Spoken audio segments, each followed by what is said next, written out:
What's up, gay, straights, and other days? It's Melly. I'm back with another episode of Disco Elysium. Last time we were having kind of a frustrating time because everything worth doing was on Wednesday until we yelled really loud and broke into this apartment complex. Last episode has more context, so if you haven't seen that, go watch that. Anyway, we're gonna explore this place now and see if we could find some sort of answers because apparently this is the place the smoker on the balcony disappeared to, so let's just get on into this. A note reads, foreclosed by Martinez Realty Associates. So is everyone here a squatter then? Hey. Give me a moment. An elderly woman is leaning on her broom, her knuckles white as bone. She seems to have difficulty breathing. The cold never does any good for my bronchitis.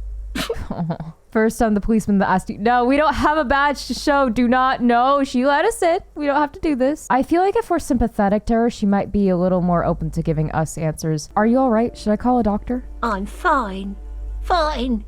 Don't you worry about me. That sounds like something I should worry about, but okay. Now, what do you want from me, policeman? Honestly, at this point, answers. She's the cleaning lady. She knows the floor plan and the residence. Start with the basics. Who are you? I'm no one. Just an old woman who cleans these hallways. Do you live here? If you could call it living.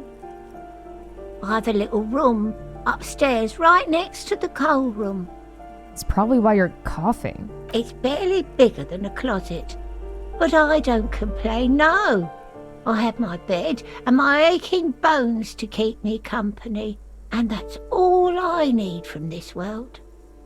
She hasn't spoken to anyone for a while. Even her sentences feel rusty. I want to leave the smoker for last because she might be protecting him. Just depends. I have a few questions about those apartments. Ask away, policeman.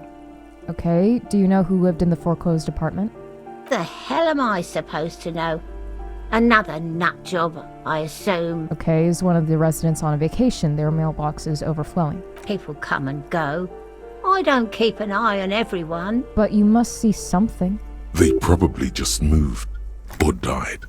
Hopefully somewhere else. That's fair, we already have one corpse on our hands. Okay, what can you tell me about Cindy? She's the skull girl. The artiste? Nothing I can do about her, I'm afraid. She ruins the walls faster than I can clean them. Still... So all this must be hers. She leaves an old lady to her business. More than I can say for others. Okay, that's all for them, thanks. She mumbles some kind of a response, then hacks something into her handkerchief. Ew. I'm looking for a young man in his mid-20s, dark hair, skinny build, a smoker on the balcony. Yes. I know who you mean. The scrawny boy who's always smoking like the devil, right? Yeah, and apparently the same dude who keeps friends like days of the week underwear. Yeah, him. Somewhere in the building, a child starts crying. You hear a radio tuned to a talk show and someone taking a shower. Oh, don't tell me this guy has a kid. No. What's he in trouble for?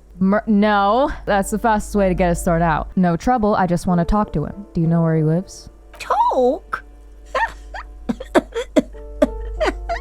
Yes, why?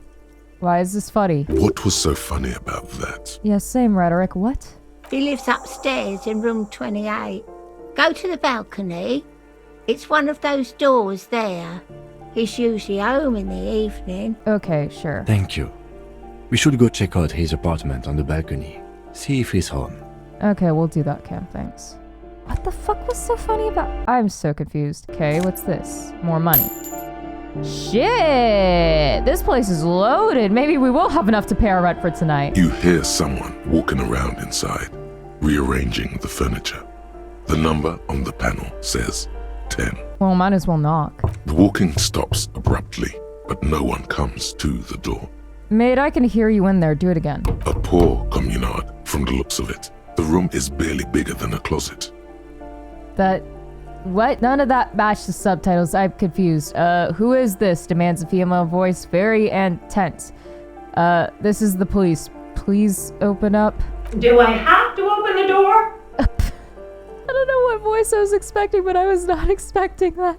You hear the clacking of heels again as the other side wall walks right up to the door. Her tone is now getting a defensive edge. Do you have a warrant?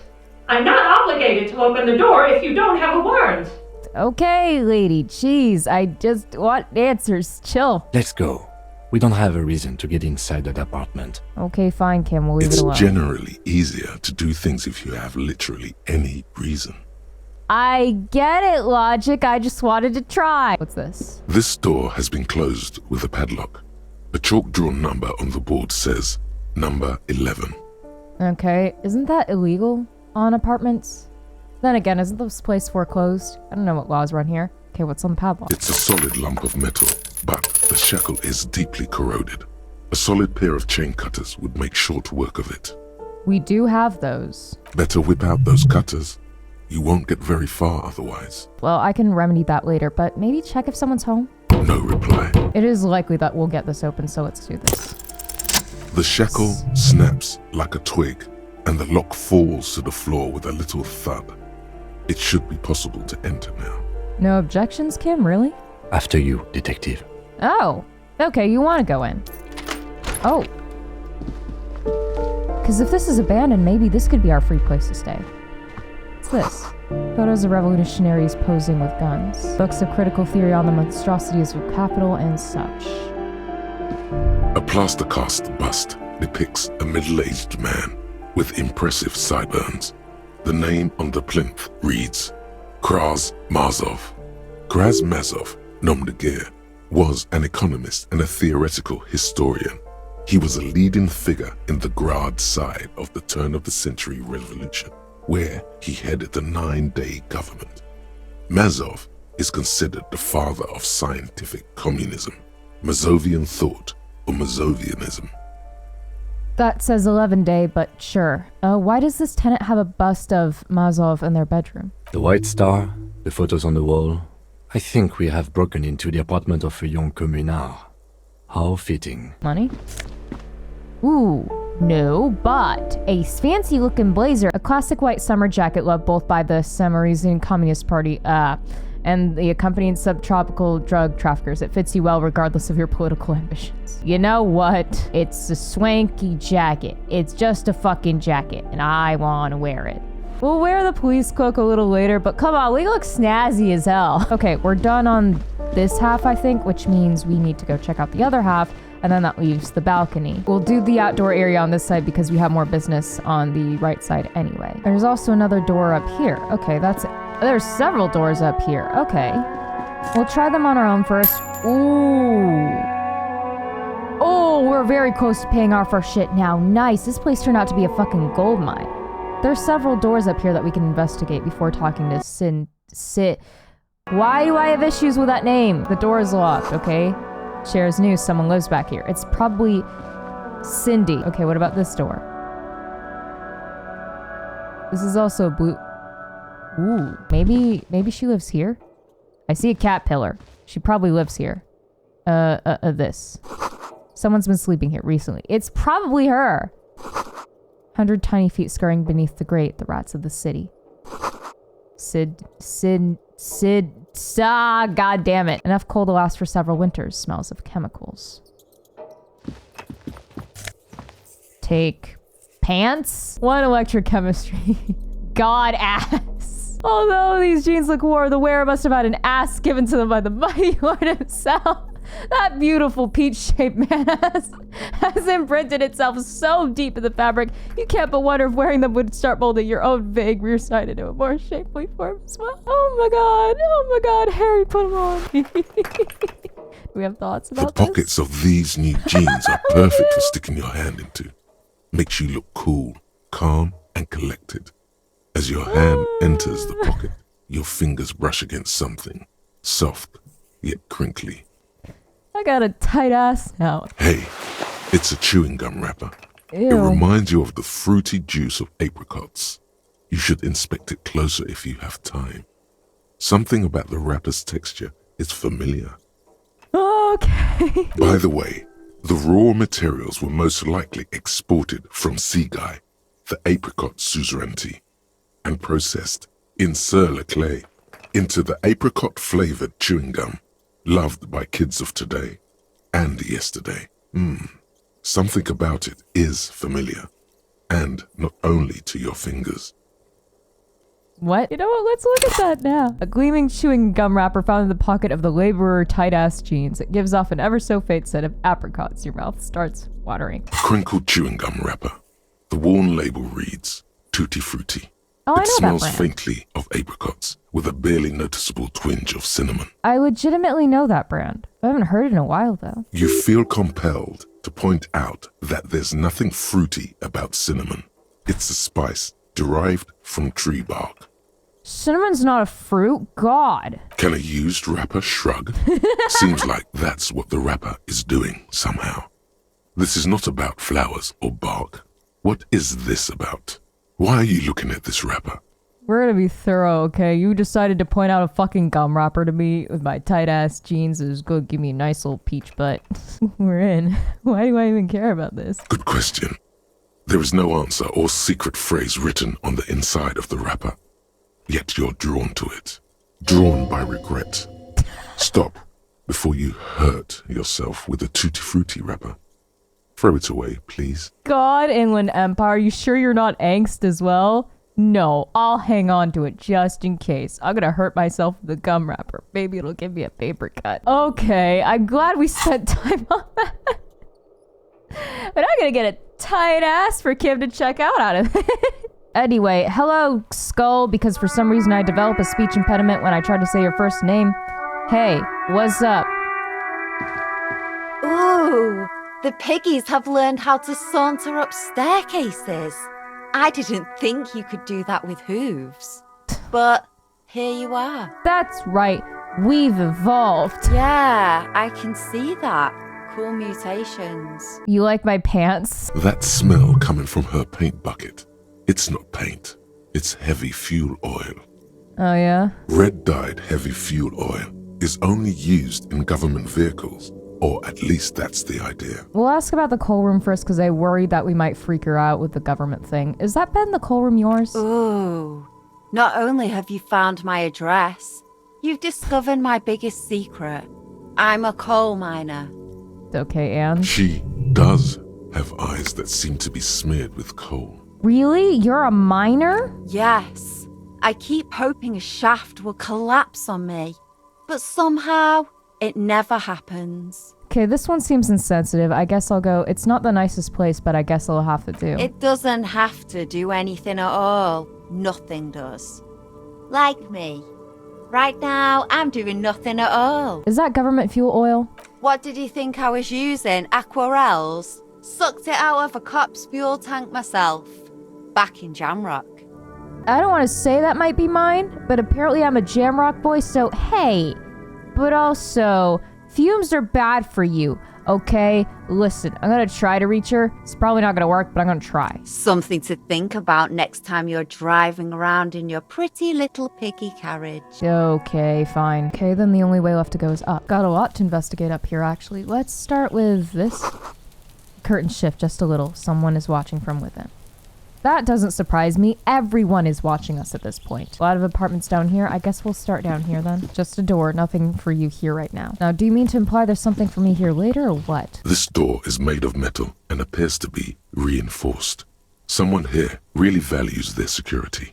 I accidentally clicked on the smoker's door. Well, in all fairness, I can't read the numbers, okay? Number 28. This is where the cleaning lady said the smoker on the balcony lives. I don't know if I want to, activate this yet, though. There are 3 other doors. Let's see if anyone's home. Knock on the door. Not yet, Kim. Apartment 29. Complete silence. Whoever lives here isn't home. This? 30. I always feel like whenever there's, a big plot point thing that'll progress things along, that I want to get all the little stuff first. Because I worry, my biggest fear is that we won't have time to get back there. Or we won't be allowed. Knock. No one answers. Of course not. Looks like the young man we are looking for isn't home.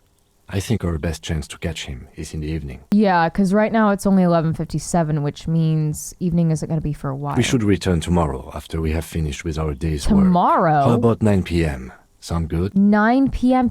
I have so much to do tomorrow. Wednesday is when I have to do so much shit. Why not tonight? The smoker on the balcony. This is why we're here, right? He might know something about the murder. So tomorrow 9 p.m.? Okay. Don't worry. It's mostly all still here. You can remember things.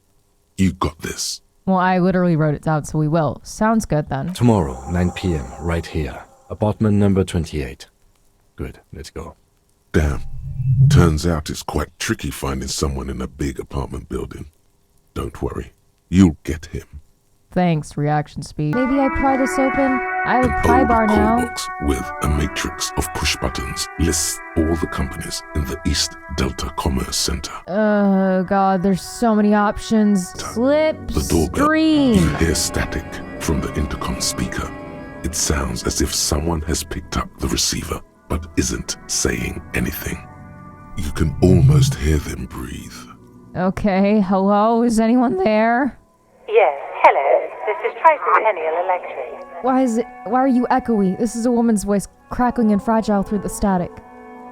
Have you come to place an order? Why do you sound like that? God, that's trippy. She sounds almost antique, as if her voice was being played off an old wax cylinder. A receiver must not be working properly. Hold on, Tricentennial Electrics? I thought I was calling Slipstream. My God. Wait, what? The lieutenant exchanges a look with you. Sorry? It's you. My God. I didn't think I would hear your voice. I know I always jump to the wrong conclusion when I say this, but is this my wife? Who cares that you don't remember her? Just go along with it. Do we know each other? Michelle, just please. No. My name's Harry, actually. What the fuck? Why did you even call? I don't understand. You've been gone for months. I thought you didn't care. Okay, no, there's something in me that knows there's something fucking wrong in general with tampering with someone else's relationship, so I'm gonna be honest. Michelle, my name's not Michelle, I'm Harry. Ever since I came to live here, it's been different. As if my mind's been wiped clean. What? A spot of static overrides her words. When she speaks again, it sounds like she's submerged. I was just playing with the doorbell, now I have an identity crisis? It's so nice. Whoa, hey, that doesn't sound like a good nice. It's so nice to be able to finally forget. Forget about what? She sounds like she's about to cry. Hello? She doesn't answer. Hey, are you still there? Silence. The only thing you can hear now is static and waves washing ashore on the bay. What just happened? Another seagull passes by. It's getting cold standing here, staring at the silent call box. I don't know what happened either. We should probably stop playing with this thing. Alright, it's goodbye then. Volition. We'll come back to that after messing about with this. What the fuck was that? Don't I have points in a volition? Hold on, I want answers. Like any at this point. Here. This must be the name. No. Hold on. The last thing you need in your life is more. Okay, fine. Listen, I'm curious. I wanted to know things, but I guess not. God, that sounded so sad though. I wonder how much time I can pass reading a book, because I'm running out of things to do today and reading a book does pass time, and I do have a single book that I can read. I guess I can talk about Kim. Me? I And don't you. see how my life is pertinent to the investigation. We'll work better together if we have more rapport. That's a fair point. Alright, for the good of the investigation, what do you want to know? Okay, I guess we're doing this now. You're wearing glasses. That's correct. You feel a slight urge to put the lieutenant down for this. But you can't quite muster enough testosterone. No, excuse you. We're not going to put him I wear glasses. No, I don't. Are they?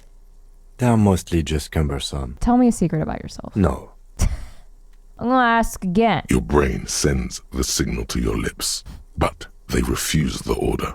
Something is paralyzing them.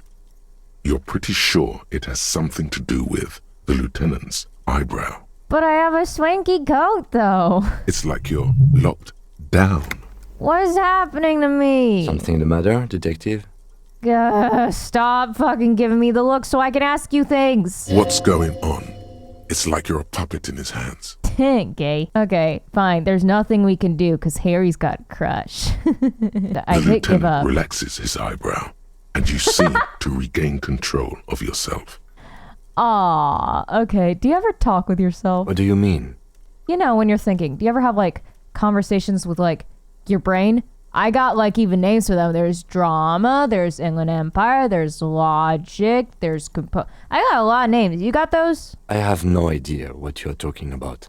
Yeah, that's about right. The lieutenant's conceptualization skills must be rather rudimentary. So you're saying your brain never just chimes in with advice, warnings, or picking on me in general, or anything? I can't say that it does, no. When I need to think, I just use my notebook. The lieutenant produces his familiar mnemotechnique A6 and idly thumbs through a few pages. We all have our different mediums. His is written. That's fair. Alright, I will say the biggest challenge every fucking day is not the detective work. It's scrounging up money to pay for a place to stay. And I don't understand why the lieutenant and I should not just share a fucking room because it would cut our costs in half. Good. You got the room for the night, but remember, you'll need another 20 real. I fucking know. Okay, we've done some reading. That advanced us about an hour.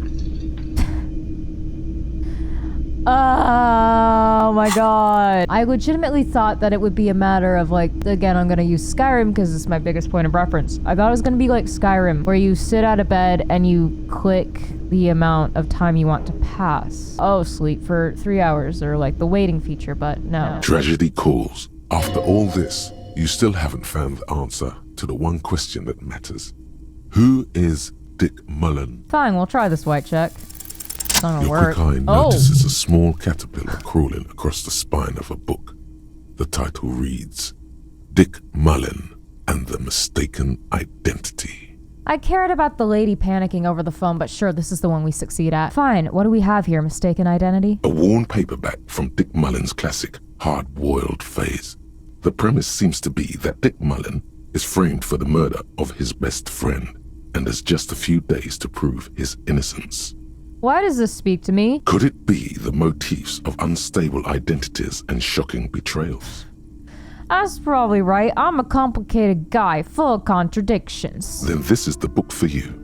Well, I don't have money. What else can I do? Okay, I've been poking around with Kim because, again, passing time, which barely added anything, and I guess we're figuring out why my certain precinct for cops sent me specifically, because I seem to be wildly incompetent and I get made fun of a lot, so why did the 41st send me? Because you're the best qualified. No, that doesn't seem right. How did that fail? I had such a high check. No, that makes sense. I'm exceedingly qualified. I may be an idiot, but I know what I'm doing sometimes. If you're so well qualified, why can't you remember why you were sent? Anyway, don't keep the lieutenant waiting. I have points to put in logic, don't I? I do. Now we do it. Look at you. Finally. It's because you're a failure. They sent you to Slight, Precinct 57. Wait, isn't Kim from Precinct... We're from the opposing ones. Then why are we... This makes no sense. That can't be right. Just think about it for a second. You're a raging alcoholic who showed up 3 days late wearing piss-stained disco garb. You weren't sent here to win. As much as I usually keep it to myself, that's with, like, the people who I don't know we can trust, but we can trust Kim. So, what if my precinct sent me on this case because I'm a fuck-up? Like, as a joke?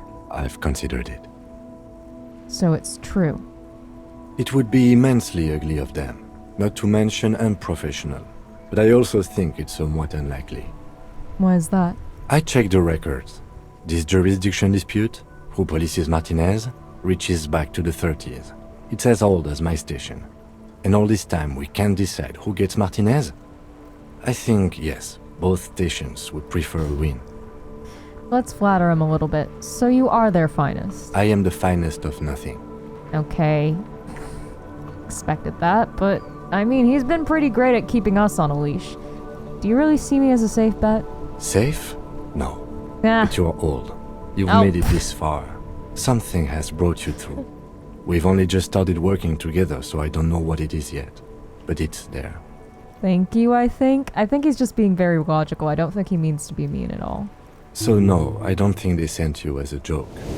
And even if they did, they are in for a surprise. Ah, That was actually really nice and it healed my morale. That barely passed any time, but that was really nice to hear. How do I fucking do for, what is math, 7 hours? Okay, I'm out of shit to do. I'm going a little insane. I am in pain. I can't. Why do I not have authority? I feel like I've taken like 2 steps forward and 20 steps back. What about the window? Can I interview the window? Behind the dockworkers, a ceiling height window.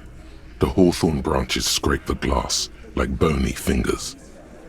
Why is it not time yet, Perception? Alright, I interviewed a window. I am the worst police officer in this precinct. I am garbage. I hate everything. Lena. Oh, Hey, hello, dear. Lena. There you are again. Talk to me about cryptids. Pass the time somehow. Help me. There's really no point in Yay. manipulating anyone. She'd be only too pleased to tell you about her work. Go on and ask. Sweet! Lena, talk to me about your work, baby doll. I'd like to hear about some of the cryptids you studied. Let's learn some cool things about cryptids today, because I'm advancing fuck all until Wednesday. Could you just tell me about a couple of them? Oh, I'd be delighted. Truth be told, I could really use the company too. Yay! One cryptid, not a couple. One. This won't turn into some kind of cryptid extravaganza. Cryptid extravaganza? I like the sound of that. It'll pass more time, Kitsuragi. And I don't. Just one. Boo. Ooh, tough choice there. Oh. Well. What's the most dangerous cryptid? The gnome of Jeroma. Lena, come on. Lena, please. Lena. No, we'll play along. Yes, and. The Gnome of Jeroma. That sounds terrifying. Oh, yes. None of its victims survived. Grieving relatives never even found their bodies because the gnome's venom dissolved organic tissue. Ew. What did this cryptid look like? It was reportedly a small creature with webbed fingers and a protruding forehead and a gangly little thing. Quite scary to look at. That sounds like the gremlins, but after the bad shit happens to them and they get all green and slimy. Okay. A couple of campers found it when it was already dying. Aw. They heard an odd wailing in the woods and followed the sound. They were scared and wrapped it in tarpaulin to suffocate it. Why you have to kill it? It still took the Gnome of Jeroma an entire day to die. That just sounds like torture. Fascinating. If the body of the creature was found, why aren't there detailed illustrations of it in science textbooks, confirming the existence of this very little species? Kim, please. You won't let me do anything fun. Let us have this. Alas, the first scientist who got his hands on the creature's corpse put it in a jar of formaldehyde, thinking that would detoxify the gnome's venom. Instead, all the venom leaked out of the creature's teeth and into the surrounding liquid, dissolving the creature itself. A poetic end, perhaps, but a real loss for science. Gross. Alas, always alas, and then it was gone. Isn't that overly convenient? You know what, Logic? For once in your fucking life, shut up. It was a perfectly good explanation. Stop being so skeptical. We're not being mean to Lena, okay? Lena's nice to us. Lena could have sued us into the fucking ground, and she's the only one that's helping us pass time, even though it is literally the most microscopic thing. Sure, a perfectly good explanation. It dissolved in its own venom. Go on then. Ask about more gnomes or whatever. I fucking will, because nothing else is passing the time. What's the biggest cryptid? Hey, you promised you'd only ask about one cryptid. But Kim, don't you want to hear about another cryptid too? The lieutenant pauses thoughtfully. Ah, fuck it. Let's have more cryptids. Yay! Well, the biggest cryptid is, of course, the horrible giant of Kokonur. Okay, I know we're standing here, but now I'm just like picturing all of us like huddled around her wheelchair, just like sitting with like little cocoa cups, and it's so cute. Listen, let me have this. I'm hitting a wall here and it's helping pass time, okay? The giant lives in the most arid parts of the vast Kokonur Desert in South Samara, casting a strange light across the barren wastes. What do you mean, strange light? Mirage or a psychogenous luminance. It's Mirage, but okay. And just how big is it? No one knows for sure. It is like an awful mountain appearing from below the horizon and expanding to cover almost a third of your field of vision. Is it dangerous? The towering luminosity of Kokonur is a bad omen in local folklore. Some say it's a fata morgana, others, fate unimaginable. Hooey. No animal can be that large. It's a mirage. Kim, fucking shut up and drink your cocoa. That's what makes it so peculiar. A species surviving at the very limits of scientific law. The giant of Kokonur must be the largest animal the planet can support. There are limits, you see, to how large a metabolism an ecosystem can beget. Some say a gravity anomaly below the Kokonur desert might allow the creature to grow to these gargantuan sizes. This is fascinating. Gravity anomaly? Digging it. Digging this parascientific stuff right here. Heck yeah. What's the tiniest crypt? Cryobacter catlensis. Cryobacter catlensis? Yes, a unicellular bacterium that was discovered in one of the northernmost points of Kotla on the Boreal Plateau by renowned geologist Caitlin Mijanou some 70 years ago. What's so special about it? The bacterial colony Mijanou found had remained alive while frozen in ice for longer than anyone could reliably estimate. Certainly from before recorded history. Mijanou disappeared shortly after injecting herself with the bacteria she had brought back to study. No doubt in hopes of prolonging her own life. Wait. She injected herself with it? Yes, the bacteria had survived in the ice since times immemorial. It is not hard to see where she could have gotten the idea.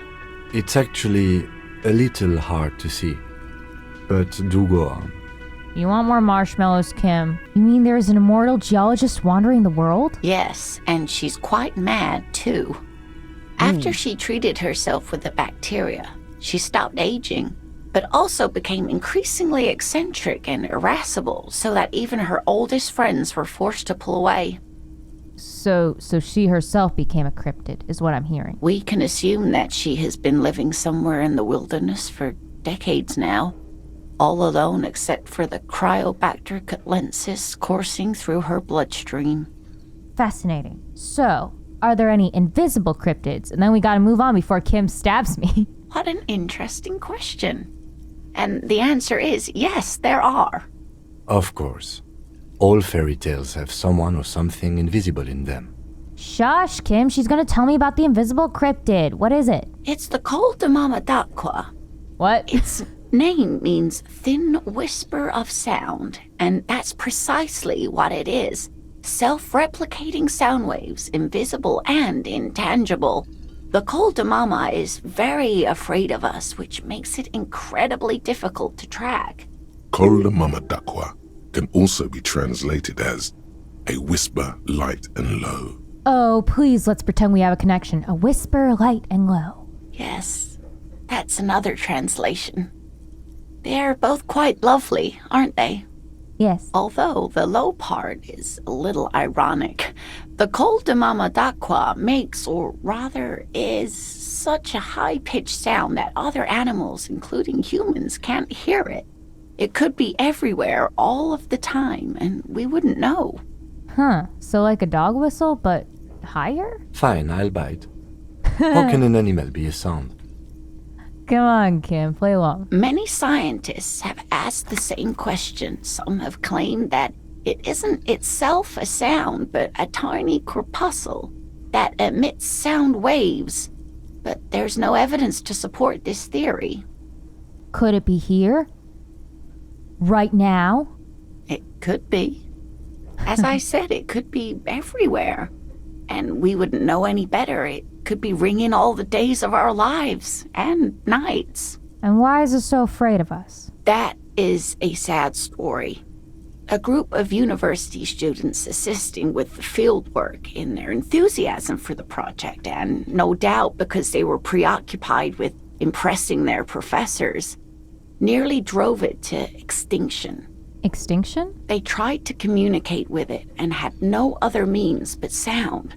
So they started sending out sound waves at frequencies they thought might match the Mama Daquas. And what happens when a sound wave meets another sound wave of the same frequency, dear? Psst. They cancel each other out. Thanks, Encyclopedia. Cheating. They cancel each other out. Exactly. And these tests were performed so recklessly that when they happened upon the right frequency, well, they wiped out most of the population.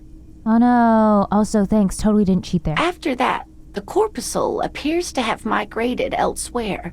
There have been recordings of anomalies similar to those spotted in Ea, but they've been few and far between. It's impossible to confirm the presence of any stable Mama Daqua population anywhere. Of course. A common thread in these. Disappearance and unfalsifiability. I like the story, though, ma'am. Okay, fine. You saved it at the end. I'm glad you did, dear. Okay. This one sounds skeptical, so we're going to be nice. And yay, she's glad. We made her happy. What about what? Nothing, because we're out now. But thank you! This has been educational. Sadly, we need to discuss something else. Of course, dear. We need to be done. Oh my god, we need to be done. Oh my god, I can't. Nothing more today. I think I'm gonna figure out what to do next for this at a different recording date session because my brain is very fried. It's very fucking fried right now. I don't know what else to do. We'll see about this next time and maybe hopefully pass enough time to get to Wednesday because every important thing has to be done on Wednesday. So thank you so much, whoever happens to be watching this. In fact, if you have ideas on what I can still do to get to Wednesday, leave in the comments down below. Like, comment, subscribe. It really does help me out. Until next time, bye.